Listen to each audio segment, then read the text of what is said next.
ಇದು ಕರ್ನಾಟಕದ ಎಲ್ಲ ಶಾಸಕರಿಗೆ ಸಂಬಂಧಪಟ್ಟಂತಹ ಸ್ಫೋಟಕ ಸುದ್ದಿ.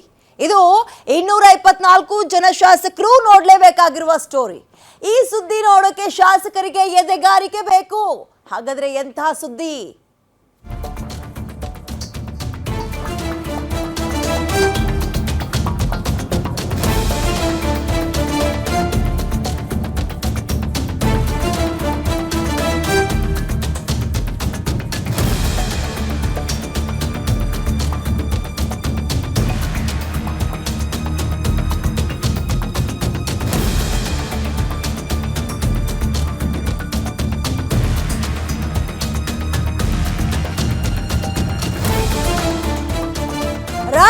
ರಾಜಕೀಯದಲ್ಲಿ ಸಂಚಲನವನ್ನ ಸೃಷ್ಟಿ ಮಾಡುವಂತಹ ಸ್ಟೋರಿ ಇದು. ಗ್ಯಾರಂಟಿ ನ್ಯೂಸ್ ನಲ್ಲಿ ಪಕ್ಕ ಲೆಕ್ಕ ತೋರಿಸ್ತೀವಿ. ಹಾಗಾದ್ರೆ ಏನಿದು ಲೆಕ್ಕ? ಯಾವ ಲೆಕ್ಕ ಮತ್ತು ಯಾರಿಗೆ ಸಂಬಂಧಪಟ್ಟಂತಹ ಲೆಕ್ಕ? ರಾಜ್ಯದ 224 ಜನ ಶಾಸಕರು ನೋಡ್ಲೇಬೇಕಾಗಿರುವಂತಹ ಸುದ್ದಿ ಇದು. ಈ ಲೆಕ್ಕಾಚಾರ ಒಂದು ವೇಳೆ ಹಳಿ ತಪ್ಪು ಅನ್ಕೊಳ್ಳಿ, ಯಾರಿಗೆ ಲಾಭ ಆಗುತ್ತೆ, ಯಾರಿಗೆ ನಷ್ಟ ಆಗುತ್ತೆ? ಹಾಗಾದ್ರೆ ಯಾವ್ದ್ರ ಬಗ್ಗೆ ಹೇಳ್ತಾ ಇದೀವಿ ನಾವು? ಎಲ್ಲೂ ಸಿಗದಂತಹ ಎಕ್ಸ್ಕ್ಲೂಸಿವ್ ಸ್ಟೋರಿ ನಿಮ್ಮ ಗ್ಯಾರಂಟಿ ನ್ಯೂಸ್ ನಲ್ಲಿ ನೋಡ್ತಾ ಹೋಗೋಣ. ರಾಜ್ಯದ 224 ಜನ ಶಾಸಕರು ನೋಡ್ಲೇಬೇಕಾಗಿರುವಂತಹ ಸುದ್ದಿ. ಎಲ್ಲೂ ಸಿಗದಂತಹ ಎಕ್ಸ್ಕ್ಲೂಸಿವ್ ಸ್ಟೋರಿಯನ್ನ ನಿಮ್ಮ ಗ್ಯಾರಂಟಿ ನ್ಯೂಸ್ ನಲ್ಲಿ ಸದ್ಯ ನೋಡ್ತಾ ಹೋಗೋಣ. ಈ ಒಂದು ಲೆಕ್ಕಾಚಾರ ಏನು ಹಾಕ್ತಾ ಇದ್ದಾರೆ, ಈ ಲೆಕ್ಕಾಚಾರ ಹಳಿ ತಪ್ತು ಅಥವಾ ತಲೆ ಕೆಳಗಾಯ್ತು ಅನ್ಕೊಳ್ಳಿ, ಯಾರಿಗೆ ಲಾಭ ಆಗುತ್ತೆ, ಯಾರಿಗೆ ನಷ್ಟ ಆಗುತ್ತೆ? ಹಾಗಾದ್ರೆ ಈ ಲೆಕ್ಕಾಚಾರ ಯಾವುದಕ್ಕೆ ಸಂಬಂಧಪಟ್ಟಿದ್ದು? ನಿಮ್ಮ ಗ್ಯಾರಂಟಿ ನ್ಯೂಸ್ ನ ಸ್ಫೋಟಕ ಸುದ್ದಿಯನ್ನ ರಿವೀಲ್ ಮಾಡ್ತೀವಿ ನೋಡಿ. ಇದೀಗ ಜಾತಿ ಗಣತಿಗೆ ಸಂಬಂಧಪಟ್ಟಂತಹ ಅತಿ ದೊಡ್ಡ ಸುದ್ದಿ ಇದು. ಅದಕ್ಕೆ ಹೇಳಿದ್ದು 224 ಜನ MLAಗಳು ಎದೆಗಾರಿಕೆ ಅಥವಾ ಎದೆಗಟ್ಟಿ ಇಟ್ಕೊಂಡು ನೋಡ್ಬೇಕಾಗಿರೋ ಸುದ್ದಿ ಇದು. ಜಾತಿ ಗಣತಿಗೂ ಅವ್ರ ಎದೆಗಾರಿಕೆಗೂ ಏನ್ ಸಂಬಂಧ ಅಂತ ಹೇಳ್ಬೋದು. ಹೇಳ್ತೀವಿ ಕೇಳಿ ಲೆಕ್ಕಾಚಾರಗಳು ಹೆಂಗಿದೆ ಅಂತ. ವೆರಿ ಇಂಟ್ರೆಸ್ಟಿಂಗ್ ಇದು. ಜಾತಿ ಗಣತಿಗೆ ಸಂಬಂಧಪಟ್ಟಂತಹ ಅತಿ ದೊಡ್ಡ ಸುದ್ದಿ. ಒಂದು ಕಡೆ ಜಾತಿ ಜನಗಣತಿಗೆ ಅಸಮಾಧಾನ ಭುಗಿಲೇಳ್ತಾ ಇದೆ, ಬರಕ್ಕಿಂತ ಹೆಚ್ಚಾಗಿ ವಿರೋಧಗಳು ಕೇಳಿ ಬರ್ತಾ ಇದೆ. ಆದ್ರೂ ಕೂಡ ಸಿದ್ದರಾಮಯ್ಯ ಅವರು ನಾನು ಮಾಡಿಯೇ ತೀರ್ತೀನಿ ಅಂತ ಹೊರಟಿದ್ ಯಾಕೆ ಗೊತ್ತಾ? ಹೇಳ್ತೀವಿ ಕೇಳಿ.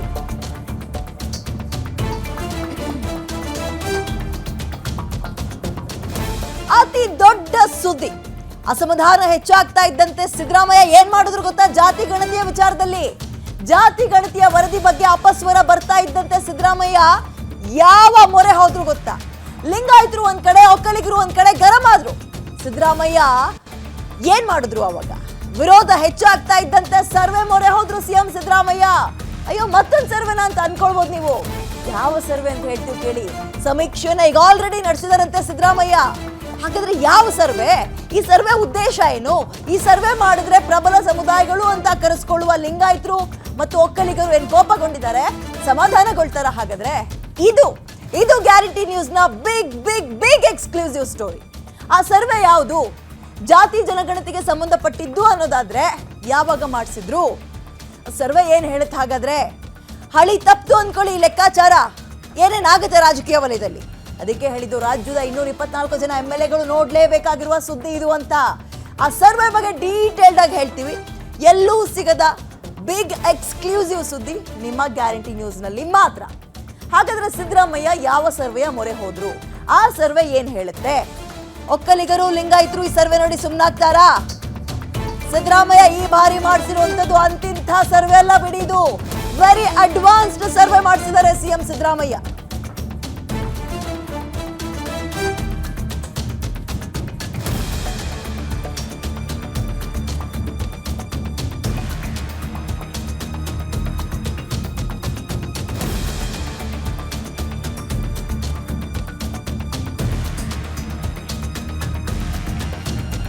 ಸಿದ್ದರಾಮಯ್ಯ ಈ ಸಲ ಮಾಡಿಸಿರೋದು ಅಂತಿಂಥ ಸರ್ವೆ ಅಲ್ಲ. ಇದು ವೆರಿ ಅಡ್ವಾನ್ಸ್ಡ್ ಸರ್ವೆ. ಮೊರೆ ಹೋಗಿದ್ದಾರೆ ಸಿದ್ದರಾಮಯ್ಯ. ಯಾವ್ದಪ್ಪ ವೆರಿ ಅಡ್ವಾನ್ಸ್ಡ್ ಅಂದ್ರೆ? AI, artificial intelligence. ಈ ಸರ್ವೆ ಮೊರೆ ಹೋಗಿದ್ದಾರೆ ಈ ಸಿದ್ದರಾಮಯ್ಯ ಅವರು. ಆರ್ಟಿಫಿಷಿಯಲ್ ಇಂಟೆಲಿಜೆನ್ಸ್ ತಂತ್ರಜ್ಞಾನದ ಮೂಲಕ ಸರ್ವೆ ಮಾಡಿಸಿದ್ದಾರೆ. ಹಾಗಾದ್ರೆ ಈ AI ಸರ್ವೆ ಅಥವಾ AI ರಿಪೋರ್ಟ್ ಏನ್ ಹೇಳುತ್ತೆ? 224 ಕ್ಷೇತ್ರಗಳ ವೋಟರ್ ಲಿಸ್ಟ್ ಅನ್ವಯವೇ ಈ ಒಂದು ಸರ್ವೆ ನಡೆದಿದೆಯಂತೆ. ಏನ್ ಹೇಳುತ್ತೆ AI? ಹಾಗಾದ್ರೆ ರಿಪೋರ್ಟ್ ಏನ್ ಹೇಳುತ್ತೆ? ಏನ್ ಲೆಕ್ಕಾಚಾರ ಇದೆ? ಜಾತಿವಾರು ವೋಟರ್ ಲಿಸ್ಟ್ ಅನ್ನ ಮಾಡಿಕೊಂಡು ಮೆಗಾ ಸಮೀಕ್ಷೆ ಮಾಡಿದ್ದಾರೆ AI ಮೂಲಕ.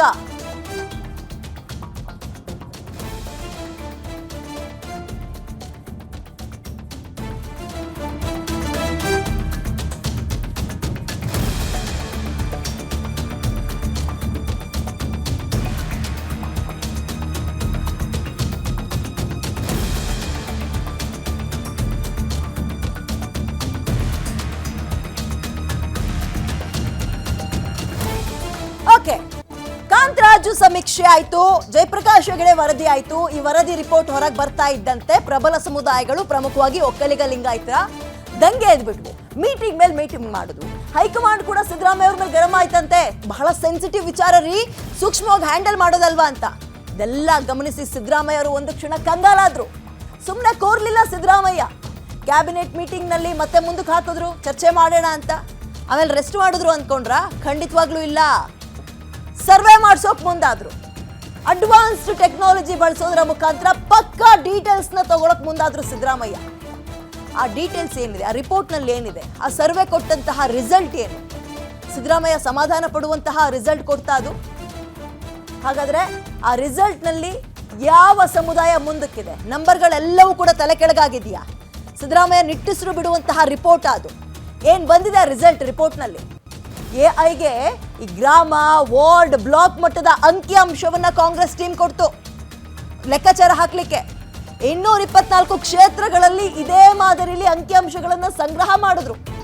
ಈಗ ಈ ಜಾತಿ ಗಣತಿ ಆಗಿದ್ದು ಯಾವಾಗ ಹೇಳಿ? 2015ರಲ್ಲಿ. ವಿರೋಧ ಕೇಳಿ ಬಂದಿದೆ ಏನ್ ಹೇಳಿ? ಅವೈಜ್ಞಾನಿಕವಾಗಿದ್ದು ಮತ್ತೆ ಓಬಿರಾಯಿನ್ ಕಾಲದ್ದು, ಹಳೇದು, 10 ವರ್ಷದ ಹಳೇದು ಅಂತಲ್ವಾ? ಸೊ ಸೇಮ್ ಅಗೇನ್ ಎಲ್ಲಾ ನಂಬರ್ಸ್ಗಳನ್ನ ತಗೊಂಡು ಎಐಗೆ ಕೊಟ್ರು.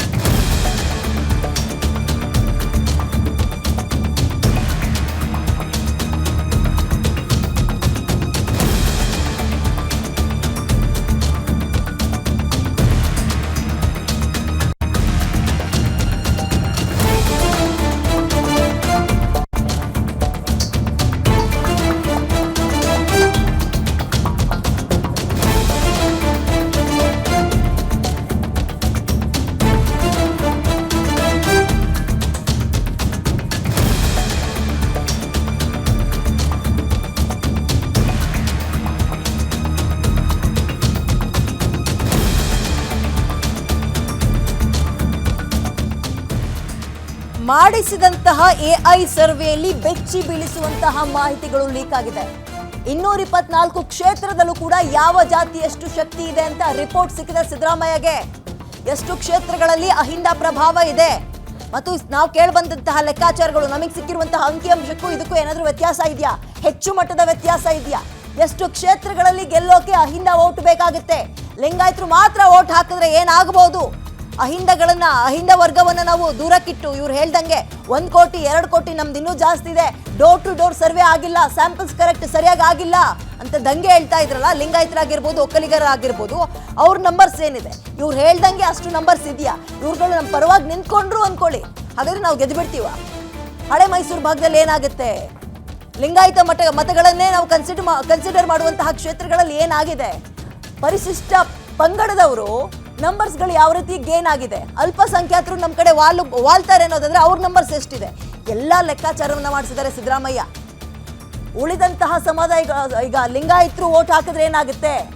ಉಳಿದಂತಹ ಸಮುದಾಯಗಳು ಯಾವ ಕಡೆ ವಾಲ್ಬಹುದು? ಒಕ್ಕಲಿಗರು ಮಾತ್ರ ವೋಟ್ ಹಾಕಿ ಬೇರೆ ಸಮುದಾಯಗಳು ವಿರುದ್ಧವಾಗಿ ನಿಂತ್ಬಿಟ್ರೆ ಎಷ್ಟಾಗುತ್ತೆ? ಯಾಕೆ ಈ ಲೆಕ್ಕಾಚಾರ ಹಾಕಿದ್ರು ಅಂದ್ರೆ, ಈಗ ಇಲ್ಲಿ ತನಕ ರಾಜ್ಯದಲ್ಲಿ ಪ್ರಬಲ ಸಮುದಾಯಗಳು ಅಂತ ಕರೆಸ್ಕೊಳ್ತಾ ಇದ್ದೀರಿ ಎರಡೇ, ಒಂದು ಲಿಂಗಾಯತರು, ಇನ್ನೊಬ್ರು ಗೌಡ್ರು ಅಂದ್ರೆ ಒಕ್ಕಲಿಗರಲ್ವಾ? ನಮ್ದು 1.25 ಕೋಟಿ ಇದೆ, ನಂಬರ್ಸ್ ತಪ್ಪಾಗಿ ತೋರಿಸಿದ್ದಾರೆ, ಉಪಪಂಗಡಗಳನ್ನು ತೋರಿಸಿದ್ದಾರೆ, ಸಮುದಾಯಗಳನ್ನು ಒಡೆದಿದ್ದಾರೆ, ನಮ್ದು 1 ಕೋಟಿಗೂ ಜಾಸ್ತಿ ಇದೆ ಅಂತೆಲ್ಲ ಹೇಳ್ತಾ ಇದ್ರಲ್ಲ. ಸರಿ, ಆ ನಂಬರ್ನೇ ತಗೊಳ್ಳೋಣ.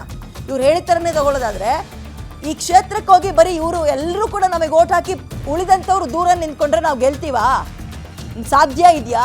ಈ ಲೆಕ್ಕಾಚಾರವನ್ನು ಕೂಡ ಸಿದ್ದರಾಮಯ್ಯ ಹಾಕಿದ್ದಾರೆ. ಮುಸ್ಲಿಂ ಸಮುದಾಯಗಳು ಮಾತ್ರ ನಮ್ಮ ಪರವಾಗಿ ಓಟ್ ಹಾಕಿದ್ರೆ ಎಷ್ಟು ಕ್ಷೇತ್ರ ಗೆಲ್ಬೋದು, ಒಕ್ಕಲಿಗರ ಹಾಕಿದ್ರೆ ಎಷ್ಟು ಕ್ಷೇತ್ರಗಳನ್ನು ಗೆಲ್ಬೋದು, ಲಿಂಗಾಯತರ ಹಾಕಿದ್ರೆ ಎಷ್ಟು ಕ್ಷೇತ್ರಗಳನ್ನು ಗೆಲ್ಬೋದು, ಅಹಿಂದ ಒಂದೇ ಮತ ಹಾಕಿದ್ರೆ ಎಷ್ಟು ಕ್ಷೇತ್ರಗಳಲ್ಲಿ ನಾವು ಗೆಲ್ಬೋದು? ಹೀಗೆ ಒಂದೊಂದು ಪ್ರಶ್ನೆಗೂ ಕೂಡ ಉತ್ತರವನ್ನ ಆ ಸರ್ವೆ ರಿಪೋರ್ಟ್ ಕೊಡ್ತಾ ಇದೆ.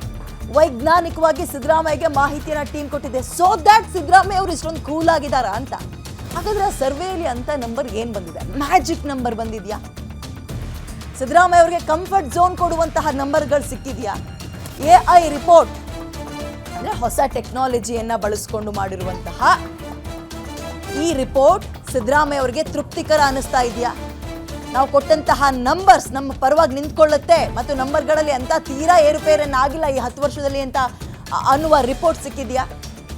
ಒಂದು ಲೆಕ್ಕದಲ್ಲಿರಲಿ, ನಮ್ಮ ಸಮುದಾಯಗಳು ನಂಬರ್ಸ್ ಎಷ್ಟು ಏನು ಅನ್ನೋದಕ್ಕಿಂತ ಹೆಚ್ಚಾಗಿ ರಾಜಕೀಯ ನಾಯಕರುಗಳಿಗೆ ಈ ರಿಪೋರ್ಟ್ ಯಾಕೆ ಬಹಳ ಪ್ರಮುಖ ಅಂದರೆ ಪೊಲಿಟಿಕಲ್ ಡೈನಮಿಕ್ನೇ ಚೇಂಜ್ ಮಾಡಿಬಿಡುತ್ತೆ. ಇವರ ಹೇಳಿದ ಪ್ರಕಾರವೇ ಅಂದರೆ ಈಗ ಅಹಿಂದ ವರ್ಗದವರು ಜಾಸ್ತಿ ನಂಬರ್ಸಲ್ಲಿದ್ದಾರೆ ಅಂದ್ಕೊಳ್ಳಿ, ಮುಸ್ಲಿಂ ಸಮುದಾಯ ನಂಬರ್ಸ್ ಡಬಲ್ ಆಗಿದೆ ಅಂದ್ಕೊಳ್ಳಿ, ರಾಜಕೀಯವಾಗಿ ಲೆಕ್ಕಾಚಾರಗಳು ಹೆಂಗೆ ಕನ್ವರ್ಟ್ ಆಗುತ್ತೆ, ಹೆಂಗೆ ಲೆಕ್ಕಾಚಾರಗಳಾಗುತ್ತೆ, ಸೀಟ್ಗಳನ್ನು ಟಿಕೆಟ್ಗಳನ್ನು ಅವ್ರಿಗೆ ಜಾಸ್ತಿ ಇಶ್ಯೂ ಮಾಡ್ತಾರೆ. ಅದಕ್ಕೆ ಹೇಳಿದ್ದು ಪೊಲಿಟಿಕಲ್ ಡೈನಮಿಕ್ನೇ ಚೇಂಜ್ ಮಾಡಿಬಿಡುತ್ತೆ. ಎಲ್ಲ ಪರ ವಿರೋಧಗಳು ಹೆಚ್ಚಾಗ್ತಾ ಇದ್ದಂತೆ ಸಿದ್ದರಾಮಯ್ಯ ಸುಮ್ಮನೆ ಕುತ್ಕೊಳ್ಳಿಲ್ಲ. ಯಾಕೆ ಇಷ್ಟೊಂದು ದಂಗೆ ಹೇಳ್ತಾ ಇದ್ರಲ್ಲ ಈ ನಂಬರ್ಸ್ಗಳನ್ನು ನೋಡಿ, ಅಂಥದ್ದು ಏನಿದೆ ಅಂದ್ಕೊಂಡು ಒಂದು ಟೀಮ್ನ ರೆಡಿ ಮಾಡ್ತಾರೆ. ನೋಡಿ ಅಷ್ಟೊಂದು ಸುಲಭನ ನೀವು ಹೇಳ್ತೀರಿ, ಇಡೀ ರಾಜ್ಯವನ್ನು ಸರ್ವೆ ಮಾಡೋದು ಅಷ್ಟೊಂದು ಸುಲಭನ? ಹಾಗಾದ್ರೆ ಒಂದು ವಾರದಲ್ಲೆಲ್ಲ ಮಾಡಾಕ್ಬಿಟ್ರೆ ಇವರು ಅಂದರೆ ಒಂದು ಟೀಮ್ ರೆಡಿ ಮಾಡಿಕೊಂಡು ವೋಟರ್ ಐಡಿಗಳನ್ನು ಕಲೆಕ್ಟ್ ಮಾಡಿದ್ದಾರೆ, ಬೂತ್ ಮಟ್ಟದಿಂದ ನಂಬರ್ಸ್ನ ತೆಗೆದಿದ್ದಾರೆ. ಅದು ಸುಲಭ ಅಲ್ವಾ? ತಗೊಂಡೋಗಿ AI ಕೊಟ್ಟಿದ್ದಾರೆ, ಸರ್ವೆ ಮಾಡಿದೆ, ಯಾವ್ಯಾವ ಸಮುದಾಯದವರು ಎಷ್ಟೆಷ್ಟು ಜನ ಇದ್ದಾರೆ, ಎಷ್ಟೆಷ್ಟು ವರ್ಷದವ್ರು ಇದ್ದಾರೆ, ಈ ಮನೇಲಿ ಎಷ್ಟು ಜನ ಇದ್ದಾರೆ, ಎಲ್ಲವನ್ನ ಕೊಟ್ಟಿದ್ಯಂತೆ ಅದು. ಸೊ ದ್ಯಾಟ್ ಸಿದ್ದರಾಮಯ್ಯ ಕೂಲ್ ಆಗಿದ್ದಾರಾ ಅಂತ. ಮತ್ತಷ್ಟು ಡೀಟೇಲ್ಸ್ ನೋಡ್ತಾ ಹೋಗೋಣ ಬ್ರೇಕ್ ಆದ್ಮೇಲೆ.